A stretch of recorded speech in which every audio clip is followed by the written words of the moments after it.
মাধ্যমে এই দেশ চলছিল, এদের মাধ্যমে এই তিনটা আমাদের আশা আকাঙ্ক্ষা একটাও বাস্তবায়ন হয় না।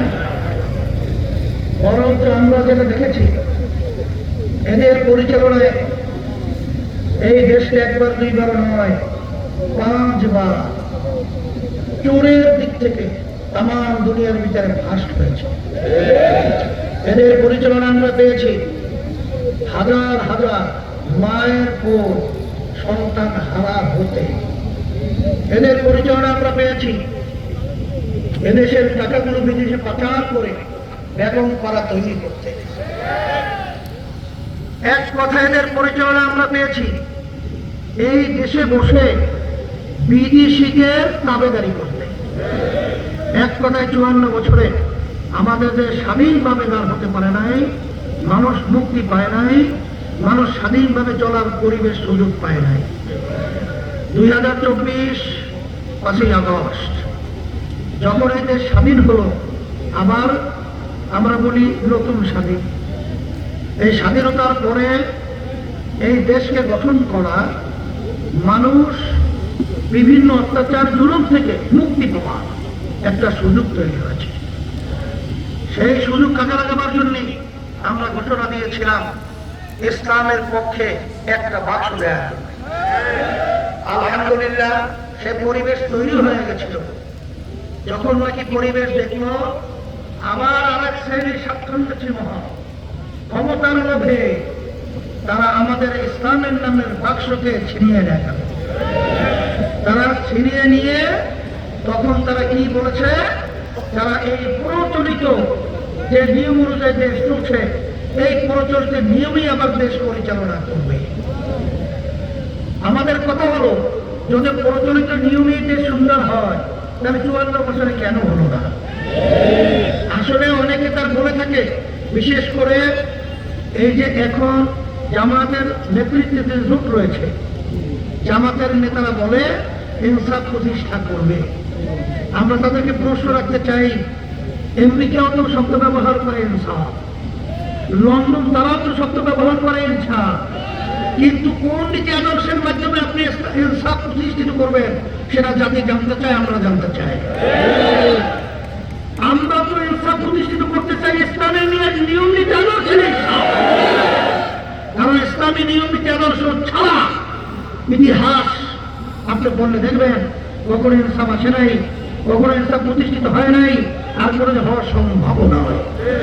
তাই সেদিক থেকে আল্লাহ রহমত আপনাদের নয়, আমরা যে উদ্দেশ্যে একত্রে পথ তুলছিলাম, একত্রে আমরা সমঝোতায় ছিলাম ইসলামের স্বার্থ এবং বাংলাদেশের মানুষের স্বার্থ, দেশের স্বার্থ।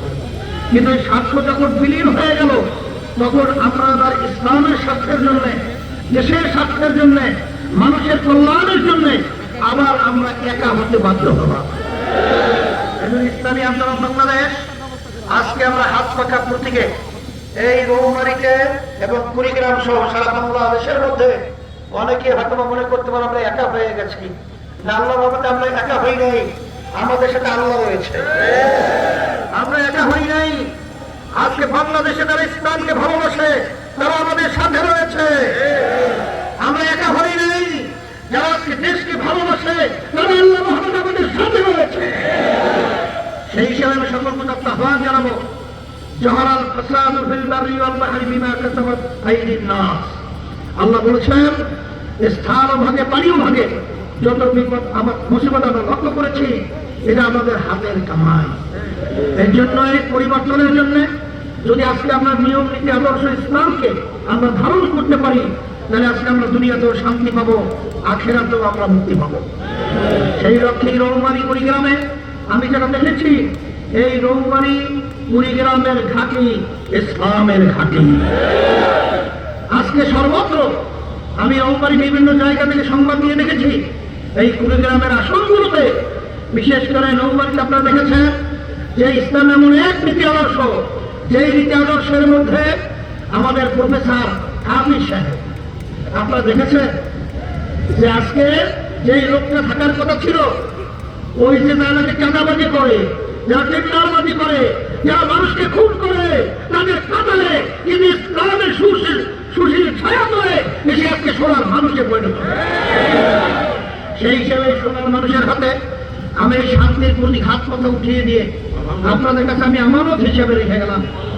আল্লাহ রাব্বুল আলামিন যেন এই হাত কথা প্রতীকের প্রার্থী হাফেজ প্রফেসর সাহেবকে আল্লাহ যেন বিজয় দান করেন, আল্লাহ যেন বিজয় হতে পারে, আল্লাহ তৌফিক দান করেন, আল্লাহ কবুল করেন।